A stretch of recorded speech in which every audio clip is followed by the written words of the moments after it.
देख रहे हैं वतन समाचार। मैं हूं मोहम्मद अहमद। मरकजी जमीयत अहले हदीस जो देश की सबसे कदीम, सबसे पुरानी और सबसे ओल्डेस्ट ऑर्गेनाइजेशन है, जिसकी स्थापना 1906 में हुई, जिससे देश के सबसे क्रीम ब्रेन में से एक मौलाना अबुल कलाम आज़ाद जैसी शख्सियत, अबकरी शख्सियत जुड़ी हुई थी। मौलाना सनाउल्लाह अमृतसरी जैसे विद्वान लोग जिससे जुड़े हुए थे। उसी के तत्वाधान में अबुल फजल स्थित उसका जो कम्प्लेक्स है, वहाँ पर एक मुसाबक़े कुरान करीम का आयोजन किया गया। इस मुसाबक़े में देश भर से 700 के आसपास छात्रों ने हिस्सा लिया। जो कुरान करीम पर पूरा मुसाबका आधारित था, कुरान के मुकम्मल पारे, कुरान के और अलग अलग चीज़ों पे, कुरान की तफसीर, तजवीद और सारी चीज़ों पे 5 अलग अलग कैटेगरीज में ये मुसाबका आयोजित किया गया, जिसमें छात्रों ने भरपूर हिस्सा लिया। छात्रों को इनाम में नकदी 25,000 से लेकर के 10,000 तक की इनाम उनको नकदी दी गई। उसके साथ ही घड़ी दी गई, उसके साथ ही किताबें दी गई, और जो भी छात्र आए थे उनको सर्टिफिकेट दिया गया। फर्स्ट, सेकंड, थर्ड, इस तरह से 15 अलग अलग लोगों को डिफरेंट कैटेगरीज में फर्स्ट, सेकंड और थर्ड के प्राइज दिए गए, पांचों कैटेगरीज में। उसके साथ ही जो छात्र कुछ नहीं कर पाए, जिनका कोई पोजीशन नहीं आई, उनको भी तशजीह इनाम यानी हौसला अफजाई के लिए उनको किताबें और सारी चीज़ें पेश की गई, सर्टिफिकेट पेश किए गए। और इस प्रोग्राम की सबसे खास बात ये रही कि इसमें सभी मसलक के लोग, बल्कि मुख्तलिफ धर्मों के लोग भी नजर आए। प्रोफेसर अख्तरुल वासी जैसे लोग, सरदार जी जैसे लोग, और कई सारे अलग अलग सेक्ट के लोग, चाहे वो देवबंदी मसलक हो, बरेलवी मसलक हो, सल्फी मसलक हो, सूफी मसलक हो, अलग अलग जमातों के नुमाइंदा, जमीयत उलमा हिंद के नुमाइंदे और सारे संगठनों के नुमाइंदे इस प्रोग्राम में नजर आए। इस प्रोग्राम की खास ये बात ये रही कि इस प्रोग्राम को संबोधित करते हुए मौलाना असगर अली इमाम मेहदी सलफी ने इस बात पर जोर दिया कि उन्होंने कहा कि आज हमारी परेशानियों का एक वाहिद हल ये है कि हम कुरान करीम की रूह से जुड़ जाएं।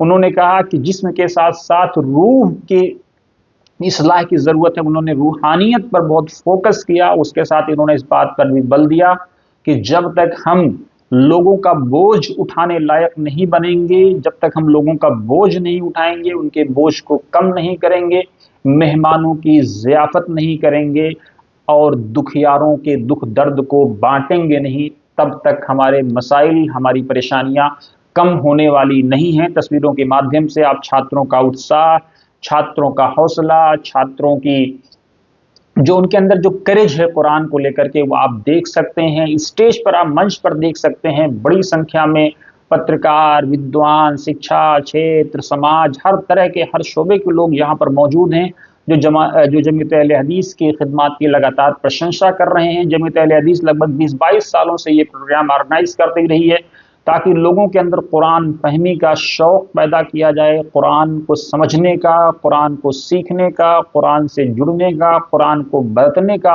उनके अंदर जज्बा पैदा किया जाए, उसको पेवस्त किया जाए।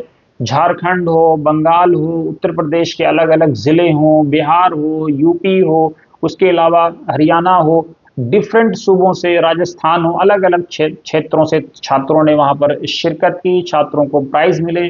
छात्र काफ़ी खुश नज़र आए। इस मौके पर लोगों ने कुरान के बारे में छात्रों को बताया, कुरान के बारे में छात्रों को समझाया, और साथ ही रूह कुरान से जुड़ने की, और ये कहा कि जब तक आपके हाथों में कुरान है, जब तक आप इस कुरान को महफूज किए हुए हैं, जब तक आप इस कुरान से आपका लगाव है, तब तक आपका कोई बाल बांका नहीं कर सकता है।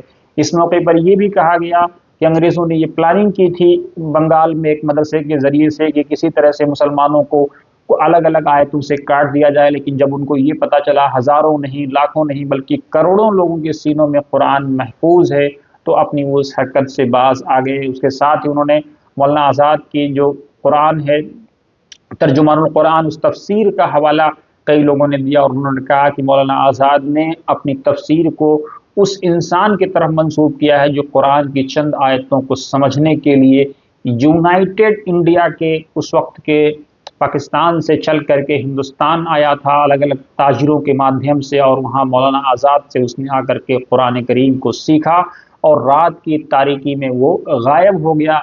मौलाना ने कहा कि शायद वो इसलिए गायब हो गया हो कि अगर वो दिन में जाएगा, दिन के उजाले में जाएगा, तो कहीं मैं उसको कुछ ज़्यादा राह ना दे दूँ। وہ شاید بڑا ہی خوددار اور بڑا ہی بہترین انسان تھا جو رات کی تاریکی میں چلا گیا۔